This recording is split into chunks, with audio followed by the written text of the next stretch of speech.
Di tempat-tempat yang yang maksiat itu saya tidak dapat apa-apa kecuali kerusakan Kak Irfan.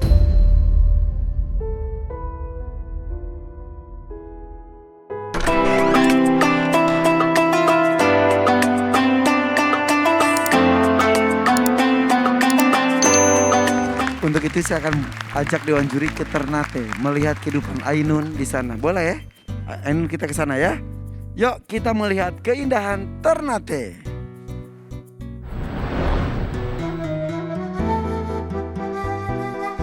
Ternate. Di kota yang terletak di Indonesia Timur ini, tinggal seorang penghafal Al-Quran.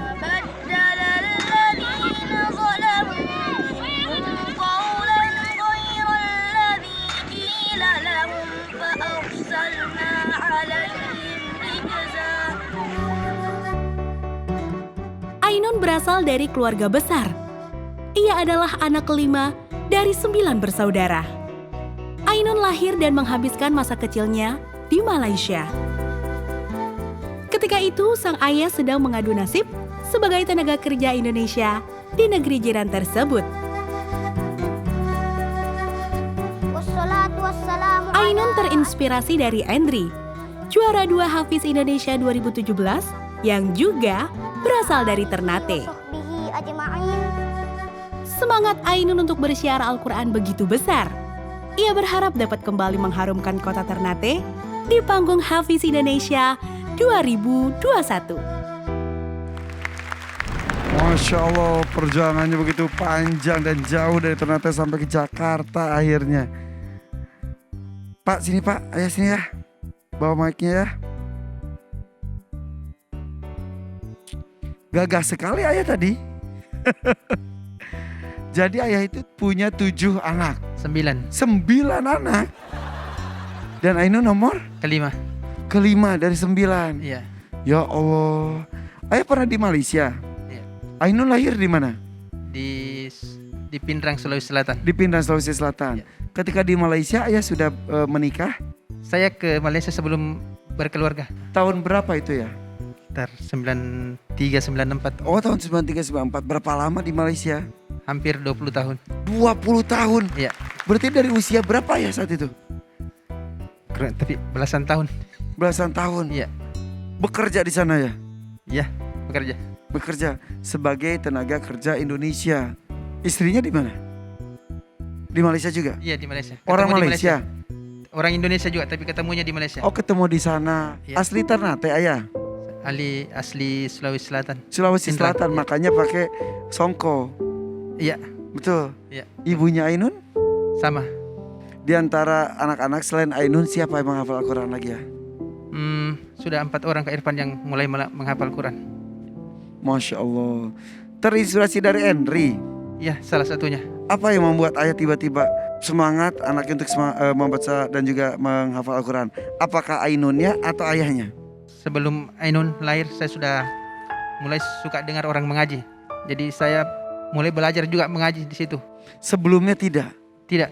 Jadi bisa dikatakan bahwa Ainun lahir membawa kebaikan untuk ayah. Iya. Hijrah akhirnya. Iya. Momen apa sih ya yang membuat ayah tiba-tiba aku harus berubah? Di tempat-tempat yang yang maksiat itu saya tidak dapat apa-apa kecuali kerusakan Kak Irfan.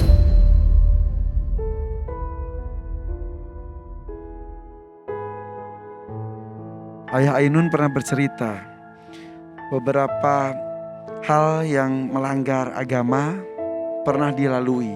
Akhirnya kembali ke fitrah manusia yang harus baik. Momen apa tapi ya? Apakah ayah pernah celaka? Ataukah ayah pernah overdosis? Tidak pernah. Saya cuma merasa saya suka dengar orang mengaji. Tiba-tiba aja? Iya. Malah waktu itu yang saya ingat, saya pernah kontrakan yang di rumah panggung, saya tinggal di bawah. Saya dengar tuan rumahnya mengaji setiap Jumat itu, malam Jumat baca Yasin. Saya mulai suka. Jadi saya beli waktu itu saya belum bisa mengaji. Jadi saya beli Quran yang ada tulisan Latinnya. Ya. Saya ikut. Ya Allah, terus? Mulai dari situ lama-lama saya jadi kepingin belajar. Sekarang ayah sudah bisa baca Al-Quran? Insya Allah. Masya Allah.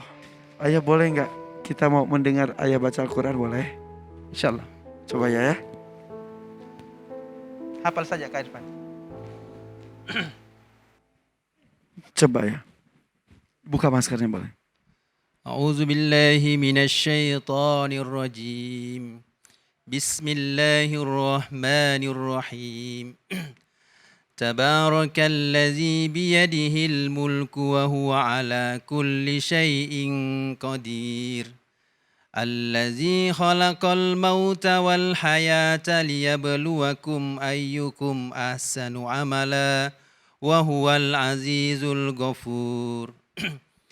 Allazi khalaqa sab'a samawatin tibaqa ma tara fi khalqir rahmani min tafawut farji'il basara hal tara min futur. ثم ارجع البصر كرتين ينقلب إليك البصر خاسئا وهو حسير صدق الله العظيم. Allahumma arhamna bil Quran. Berapa usia ayah? 44. 44. Ya. Berarti ketika ayah usia 30 tahunan baru belajar Al-Quran. Ya, sekitar 33 begitu. Ya, sebelumnya tidak bisa. Masa kecil pernah bisa tapi hilang. Hilang. Ya, saya tuh ingat kalau lihat Quran, saya paling bingung kalau sudah dapat huruf dal dengan zal, ro dengan za. Sulit sekali membedakan. Pada dulu waktu kecil pernah belajar, Pernah. tapi hilang. Iya, Alhamdulillah. Akhirnya bisa kembali. alhamdulillah. Mungkin dilakukan ya ayah. Ini yang namanya hidayah.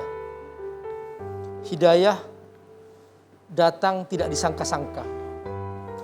Hari itu Umar bin Khattab radhiyallahu an, dia sudah bertekad ingin membunuh Rasulullah sallallahu alaihi wasallam. Dan sudah tidak ada yang sanggup menghalangi Umar. Umar adalah seorang yang paling besar badannya ketika itu di tengah masyarakat Quraisy Arab. Dan tak terkalahkan. Tidak ada yang berani menandingi Umar ketika itu. Dan tidak ada seorang pun yang berani menghalangi. Dan sudah bertekad ingin membunuh Rasulullah sallallahu alaihi wasallam. Hidayah datang tidak disangka-sangka. Di tengah jalan datang seorang lewat. Mau kemana Umar? Aku bunuh Rasulullah. Tunggu sebentar. Sebelum kau membunuh Rasulullah, kau temui dulu adik kandung kamu. Lah kenapa? Adik kandung kamu sudah masuk Islam, ikut Rasulullah. Benar, iya. Langsung dia berangkat ke rumah adik kandungnya. Di situ dia mendengar Al-Quran. Sedang dibacakan, dilantunkan dengan suaranya yang indah oleh sang adik. Umar langsung luluh hatinya. Umar langsung masuk, dia gedor pintu. Umar ketika menggedor pintu suaranya sudah ketahuan bahwa ini bukan orang biasa, orang besar yang menggedor pintu. Adiknya langsung membaca, ini Umar pasti. Langsung dia sembunyikan itu Quran. Umar memaksakan diri masuk. Mana itu apa yang kau baca? Kata Umar, tidak. Kata adiknya, kamu kafir, najis. Ini Al-Quran, suci. Kau tidak boleh menyentuh Quran. Terus gimana? Aku ingin tahu apa yang kau baca itu. Aku merasakan tenang ketika kau baca itu. Kata Umar. Kata adiknya, kau mandi dulu. Bersihkan dirimu. Sucikan dirimu. Kamu kafir, najis. Ini Quran suci. Umar mau. Dia mandi. Begitu dia mandi, dia baca itu Quran. Langsung dia menitiskan air mata. Langsung masuk iman ke hatinya. Dan di pagi itu Umar langsung berangkat ke rumah Al-Arqam, tempat Nabi berkumpul. Dan disitulah Umar langsung bersimpuh dan langsung membacakan asyhadu an la ilaha illallah wa asyhadu annaka rasulullah. Itulah ciri tentang hidayah. Hidayah datang tidak disangka-sangka. Ayah tadi bercerita bahwa hanya aku mendengar Quran langsung masuk di hatinya. Hidayah. Dan inilah dia ayah yang melahirkan Ainun hari ini. Begitulah cerita hidayah. kekuatan Al-Quran tidak bisa disangka-sangka. Dan hidayah bisa datang kapanpun dan kita harus menyambutnya. Dan ayahnya Ainun menangkap kesempatan itu dengan tepat. Dan sekarang bagaimana perasaan ayah? Dulu dengan sekarang. Kak Irfan punya anak penghafal Quran itu, saya rasa sudah belum pernah merasakan kebahagiaan sama lama ini yang sama dengan sekarang. Masya Allah. Tadi ayah cerita tinggal di bawah yang punya di atas. Itu tempat tinggal ayah. Ya pernah. Ketika pernah datang ke Indonesia, sesulit apa saat itu ayah? Kami dengar pernah tinggal di kandang ayam. Pernah Kak Irfan, itu di Ternate.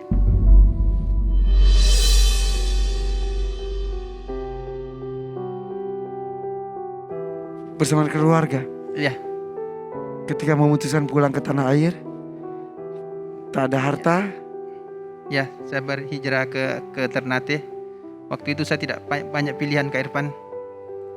Di sisi lain saya mau anak saya punya suasananya supaya bisa fokus menghafal Quran. Jadi hijrah dari Sulawesi ke Ternate, Iya, sampai tinggal di kandang ayam. Itu benar kandang ayam. kandang ayam Kak Irfan. Dengan berapa anak?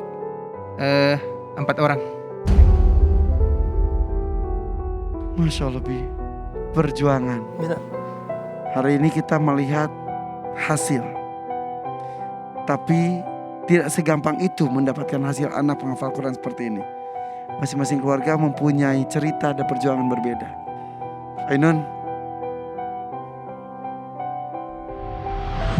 Ainun sudah lahirkah saat itu? Usia berapa Ainun? 8 tahun. Masih ingat sekali dong. Dan ketika cerita ini diceritakan, air mata Ainun menetes. Dia ingat.